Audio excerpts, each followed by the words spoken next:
Pirated SPG. Striktong patnubay at gabay ng magulang ang kailangan. Maaaring may masiselang tema, lengguwahe, karahasan, sexual, horror o droga na hindi angkop sa mga bata.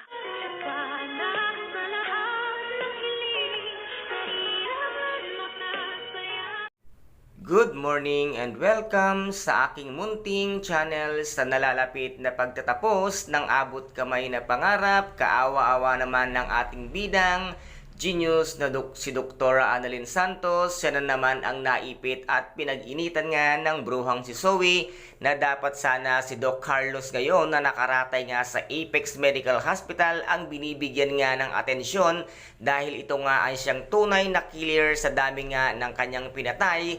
Hindi dapat si Dr. Annalyn Santos ang binibigyan nyo ng malaking problema kung hindi dapat Zoe yung tatay mo ang siyang bantayan mo dahil yung tatay mo at ang nanay mo ang siyang tunay na masamang tao dito at wala ngang ginawang mabuti sa kapwa kung hindi ang manira at patayin ang mga taong nakakaalam ng iyong mga tunay na sikreto. Kaya sana isipin mo ang iyong mga ginagawa at hari, huwag ka namang makialam sa hindi mo naman alam kung ano talaga ang tunay na sitwasyon ng nangyayari. Kaya ngayon kaawa-awa ang ating bidang si Dr. Annalyn Santos na wala nang naniniwala sa kanya dahil nga pinagkaisahan na siya at mas pinaniwalaan nila ang pamilya nga ng demonyitang si Moira at ang kanyang anak na bruhang si Zoe. Kaya guys, ito po ang ating ipakaabangan dito nga sa abot kamay na pangarap kung ano ang gagawin ngayon ni Miss Giselle Tanyag ngayong nalaman niya na ang nangyari sa kanyang pamangkin na si Dr. Annalyn Santos. Kumilos ka na, Miss Giselle Tanyag,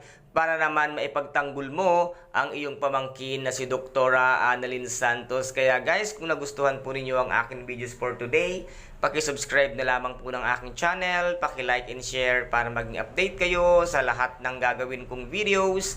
Maraming salamat po. Ingat, God bless, and bye-bye!